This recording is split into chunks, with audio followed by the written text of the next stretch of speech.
بسم اللہ الرحمن الرحیم۔ جی میرے محترم ناظرین، السلام علیکم ورحمۃ اللہ وبرکاتہ۔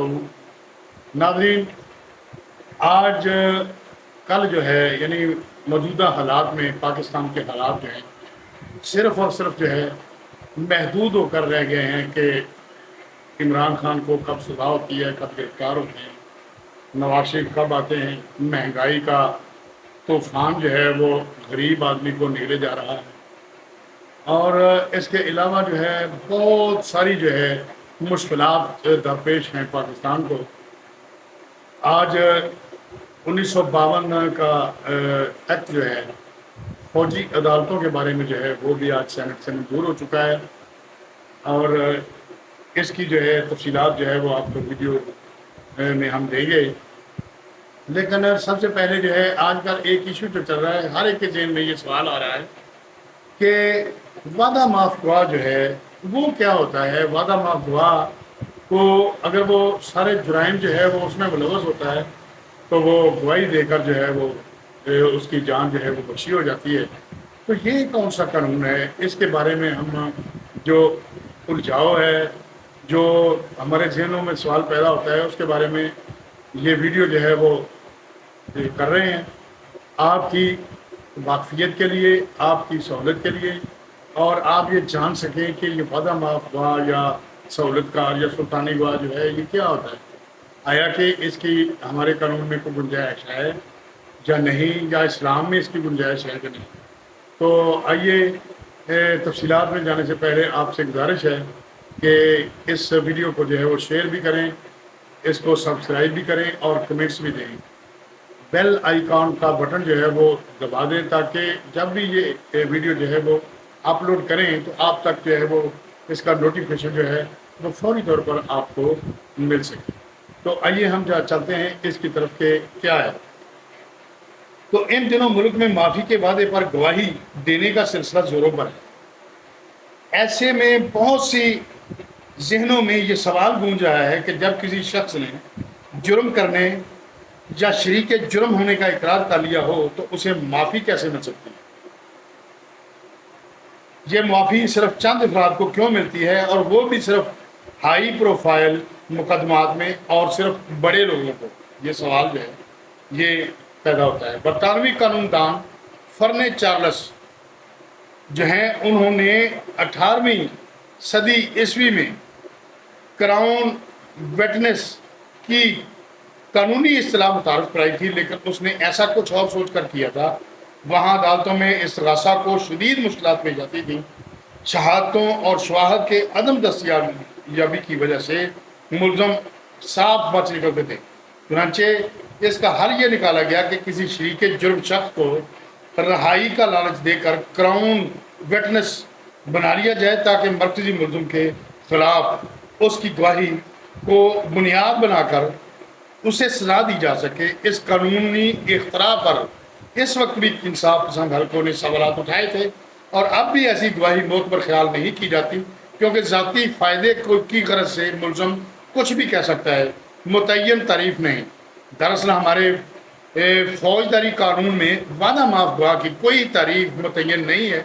جب کسی فوجداری مقدمے میں واضح اور قابل اعتماد شہادتیں موجود نہ ہوں تو شریک ملزموں میں سے کسی ایک کو مقدمے کے اختتام پر رہائی دینے کے وعدے پر اقبالی بیان دینے پر اختیار کیا جاتا ہے، جس میں وہ وقوع میں ان افراد یا فرد کا نام اور کردار بیان کرتا ہے جس کی ایما پر اس نے یہ سب کچھ کیا تھا۔ رہائی کے وعدے پر اقبالی بیان دینے والا یہ ملزم وعدہ معاف گواہ جو ہے وہ کہلاتا ہے۔ اس راستے کے لیے سہولت: ہمارے سیاسی رہنما جب حزب اختلاف میں ہوتے ہیں تو بہت سے قاعدے قوانین پر اعتراض کرتے ہیں، لیکن جوں ہی وہی اقتدار میں آتے ہیں وہ تمام اعتراضات ماضی کا حصہ بن جاتے ہیں۔ چنانچہ آج بھی ہمارا قانون، جس کا بیشتر حصہ انگریزوں کے بنائے ہوئے قوانین پر مشتمل ہے، استغاثے کو یہ سہولت دیتا ہے کہ وہ اپنے مقدمے کے اصل ملزم کے خلاف جرم ثابت کرنے کے لیے کسی دوسرے ملزم یا ملزمان کو وعدہ معاف گواہ بنا کر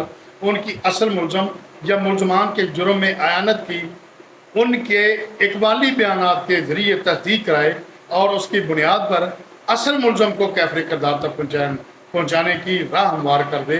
اس قانون کی موجودگی ہی کی وجہ سے ذوالفقار علی بھٹو کسی طرح تختہ دار تک پہنچائے گئے تھے، لیکن بعد میں حکومت میں آنے والے سیاستدانوں نے بھی اس میں شاید یہ سوچ کر ترمیم نہیں کی کہ وہ اسے حزب مخالف کے خلاف استعمال کریں گے، لیکن وقت انہیں غلط ثابت کر چکا ہے۔ چنانچہ آج بڑے بڑے سیاستدانوں کے خلاف مقدمات میں وعدہ معاف گواہوں کا تانتا بنا ہوا ہے، اور گواہ بھی وہ جو کبھی ان سیاستدانوں کے مزدور نظر تھے۔ تو علی جان، بات یہ ہے کہ آج کل جو ہے آپ یہ گھوم سن رہے ہیں کہ عمران خان کے کیس جو ہے وہ چل رہے ہیں، اس میں اس کے سہولت کار یا اس جرائم میں جو شامل تھے، مطلب فرحت ہوگی، ان کی بیوی بشرا بیگم اور مراد سعید ذوالفقار بخاری اور وغیرہ وغیرہ جو ہے وہ شامل تھے، تو انہوں نے جو ہے جو شرائط رکھی ہیں وعدہ معاف گواہ بننے کے لیے۔ تو اس سلسلے میں جو ہے وہ آپ کو یہ بتانا چاہتا ہوں کہ وہ کیا سلسلہ ہے۔ دراصل استغاثہ نے بعض مقدمات قائم کرنے کے لیے مخبروں کی خدمات حاصل کر رکھی ہوتی ہیں، اور کیس ثابت کرنے کے لیے کبھی کبھار ایسے ملزمان سے کسی کو وعدہ معاف گواہ اپروور بنانے کی ضرورت پیش آ جاتی ہے۔ اس طرح وعدہ معاف گواہ در حقیقت سہولت کار ہوتا ہے، جو کسی کمزور کیس کو کسی ملزم کے خلاف مضبوط بنانے کے لیے استعمال کیا جاتا ہے۔ اس کے سلسلے میں استغاثہ اسے متعلقہ مقدمے سے نکال دیتا ہے، تاہم یہ عدالت کی صوابدید ہے کہ وہ وعدہ معاف گواہ کو جو در حقیقت متعلقہ مقدمے میں ملزم ہوتا ہے، استغاثہ کی جانب سے اس کے ساتھ کیے گئے وعدے کے مطابق اعتراف جرم کے باوجود مقدمے سے نکال دے یا اس کے اعتراف جرم کی بنیاد پر اسے سزا سنا دے۔ اس طرح وعدہ معاف گواہ کا مستقبل متعلقہ ٹرائل کورٹ کے رحم و کرم پر ہوتا ہے۔ اس ضمن میں پاکستان کی عدالتی تاریخ میں سب سے اہم مگر بہت بری مثال سن 1977 میں نواب محمد احمد خان کے قتل کے مقدمے میں ملوث ایف ایس ایف کے 5 افسران اور اہلکاروں بشمول D G F S F Masood Mahmood اور ڈپٹی ڈاکٹر غلام عباس کو وعدہ معاف گواہ بنانے کی ہے، جنہوں نے سابق وزیر اعظم ذوالفقار علی بھٹو کے خلاف گواہی دی تھی کہ انہوں نے نواب محمد احمد خان کو ذوالفقار علی بھٹو کی ہدایت پر قتل کیا اور کرایا تھا۔ یہ گواہی ان کے اقبالی بیانات کی صورت میں دی گئی، جن کے ذریعے انہوں نے خود بھی اپنے شریک جرم ہونے کا اعتراف کیا۔ چنانچہ اس مقدمے میں ٹرائل کورٹ بنائے گئے اور لاہور ہائی کورٹ کے 5 رکنی بینچ نے اپنے صوابدیدی اختیارات استعمال کر کے ذوالفقار علی بھٹو کے ساتھ ایف ایس ایف کے اہلکار 4 وعدہ معاف گواہوں کو بھی موت کی سزا سنا دی۔ صرف مسعود محمود کو کیس سے باہر نکالے جانے کی رعایت ملی، جنہوں نے اپنی باقی ماندہ زندگی جلا وطنی میں گزاری۔ ایسے کیس کے فیصلہ کے بعد کوئی ملزم سوچ سمجھ کر ہی وعدہ معاف گواہ بنتا ہے، کیونکہ اس صورت میں اسے اپنے جرم کا اعتراف بہر صورت کرنا ہوتا ہے، جیسے اصل ملزم کے گلے میں پھانسی کا پھندا ڈالنا تو آسان ہو جاتا ہے، مگر اعتراف جرم کی بنیاد پر یہ پھندا وعدہ معاف گواہ یا گواہوں کے گلے میں بھی پڑ سکتا ہے۔ ان گواہوں کی ضرورت کیوں گواہوں کی ضرورت کیوں محسوس ہوتی ہے؟ ایسے گواہ دنیا بھر میں بالعموم اور پاکستان میں بالخصوص مل ہی جاتے ہیں، لیکن سوال یہ ہے کہ ان کی پیدائش کا آغاز کب اور کیسے ہوا۔ دراصل برطانوی قانون دان فرنے چارلس نے 18ویں صدی عیسوی میں کراؤن وٹنس کے قانونی اصطلاح متعارف کرائی تھی، لیکن اس نے ایسا کچھ اور سوچ کر کیا تھا۔ تو دراصل وعدہ معاف گواہ یعنی شریک جرم شخص کو یہ ڈر ہوتا ہے کہ وہ پھنسا ہے، تو اس کی ساری لوٹ سوٹ اور ناجائز کام صرف اس شرط پر معاف ہو سکتے ہیں کہ وہ سچ بتا دے اور ایسے ثبوت مہیا کر دے جس سے دوسرے شخص کو سزا ہو جائے۔ ذوالفقار علی بھٹو مرحوم کیس میں وعدہ معاف گواہ بننے والے مسعود محمود فیڈرل سیکورٹی فورس کے سربراہ تھے، لہٰذا انہیں اپنے پھانسی چڑھنے کا خطرہ تھا۔ آج بھی بعض سرکاری ملازم ایسے گواہ بن رہے ہیں، حالانکہ وہ برسوں مزے کرتے رہے اور مبینہ ناجائز کاموں میں معاون خصوصی بھی بنے رہے۔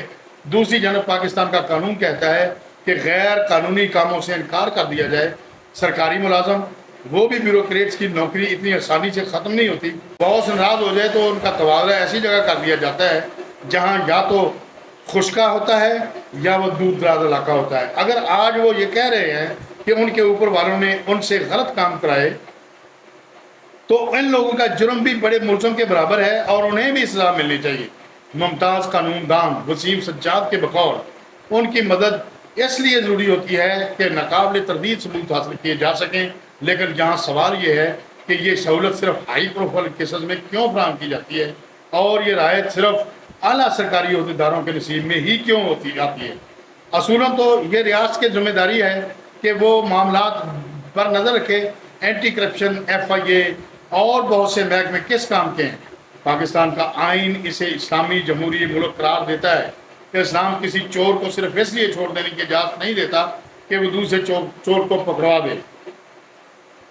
چنانچہ ہمیں اس قانون پر نظر ثانی کرنی چاہیے۔ ایسا ہوتا رہا تو غلط کام کرنے والے بیوروکریٹس ہمیشہ صاف بچ نکلیں گے اور اپنی حرام کی کمائی سے گل چھلے اڑانے والے بیرون ملک چلے جائیں گے۔ ایسا ہوتا رہا تو اس زمین میں اخلاقیات اور انصاف کے بارے میں سوالات اٹھتے رہیں گے۔ اس قانون کا غلط استعمال کرتے ہوئے ماضی میں بعض اہم مقدمات کے متنازع فیصلے دیے گئے۔ ہمارے ملک میں ذوالفقار علی بھٹو کی پھانسی کا فیصلہ اس کی بدترین مثال ہے، لیکن ایسا اس سے قبل بھی ہوا تھا۔